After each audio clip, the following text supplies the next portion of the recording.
Hello everyone and welcome to our Tech Tuesday tutorials number 166. Today we show you how you can customize your Google Chrome browser and make it more efficient. Let's jump right in and talk about themes. Chrome has a slew of themes that you can choose from. To access the themes, you have to go to the Chrome Web Store and then click on Themes. There's a few ways to get to it. First, you can search for it and it's the very first hit.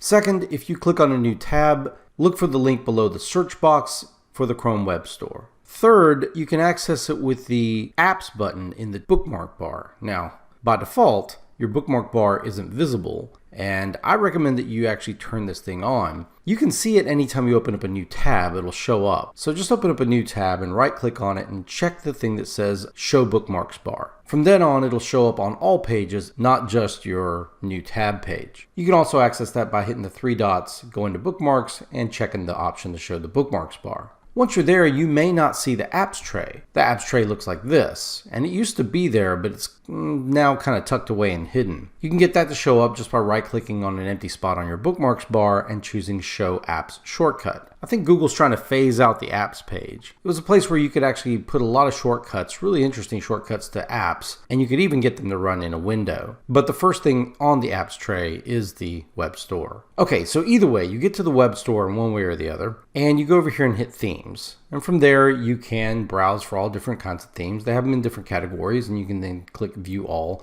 to pull them up. So find a theme that you kind of like, and then choose Add to Chrome. In just a moment, it'll add it to your Google Chrome. It'll change the way everything looks. You might hate it, which I do, and you might go with something a little bit more safe. Chrome themes include changes in colors, sometimes fonts, and even background images. Some of them are very busy and some of them are very clean. A preview of each theme helps a lot in determining whether or not you're going to like it, but nothing is the same as activating it. Yet another way to get to themes directly without having to go and find the Google Store is to hit the three dots at the top right, go to your settings, and then choose Appearance. There you can see the theme is the very first thing, and you can even reset it to the factory defaults there. While we're here, let's take a moment to check out other options for appearance, including the Show Bookmarks Bar option, another place you can activate that, and an ability to customize fonts and how big they are and everything else. Another great area for customizing is the new tab page.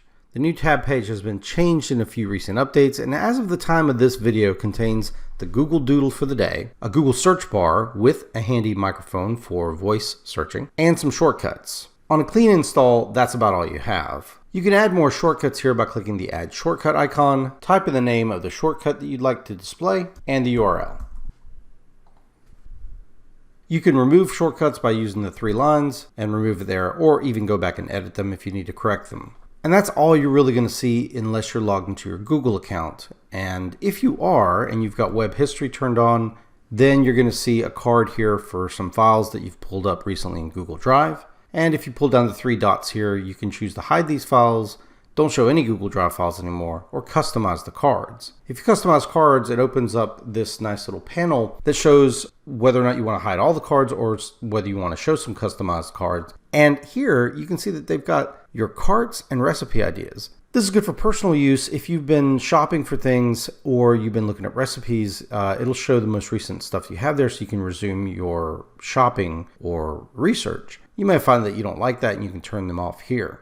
One thing people do miss on this new tab page is the customize option. Now, if you are on a clean install and have not logged in and put on any kind of theme, you're going to see a nice obvious button that says Customize Chrome. But once you've installed the theme, it's kind of annoying. I guess in order to be more immersive, they reduce it down to this little pencil icon. It's easy to miss. When you hit that, it pulls up this same panel and takes you to the background tab. You'll notice there's a background, shortcuts, cards, and color theme tabs here. The background one is kind of nice because you can come in here and change the background without changing the actual theme, the color scheme that is. It just changes the background. So that's kind of nice. You can even tell it to refresh this daily, and every day you're going to get a different background that's in this category of images.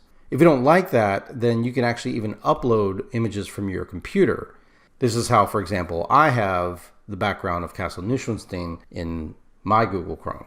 If you go to shortcuts, you can choose whether or not you want to show these custom shortcuts that you've chosen to put on there, or even the option to show the most visited sites instead. You may not want to micromanage this and you just want it to show the sites that you go to most often. Or you can even turn that off entirely. Of course, we've got the cards here we've seen, and then color and theme. So another place where you can reset your theme, uninstall the one you have, or choose something else. Or you can even come in and just change the overall color, overriding the theme, and basically allowing you to have your own custom theme in the sense that you choose the color and the background, and you've made your own custom theme. And now for a bonus tip. The new tab page has that familiar grid of dots up there for G Suite apps. You've seen this while you're in Gmail or Google Drive and things like that. Well, it's here as well. I want to mention something about this. Whenever you pull this down, you'll see that you have a lot of different options here and a lot of different icons, but you may have some icons that you access all the time, let's say like YouTube. Well, you can click and drag these and put them in a different order if you want. Just a matter of moving them around and deciding which ones you want to access most often. The only ones you can't move around are the ones at the very, very bottom. These are kind of like add-ons that are not part of G Suite entirely, even though Classroom technically is, but it's still not part of the core. So these you can't really move around. These are from the Google Workspace Marketplace and are not mutable. But still, putting the ones you use most often at the very top makes it nice and easy to access in those first few rows. Alright, so I hope you all enjoyed this video. I hope you found it useful, and if you did, hit that like button. Helps with the YouTube algorithm, helps us get recommended and seen by others. Why not support us? Click that subscribe button and hit the bell icon to receive email notifications. Of course, leave a comment and share this video with your friends. We'll see you guys in the next video. Bye-bye.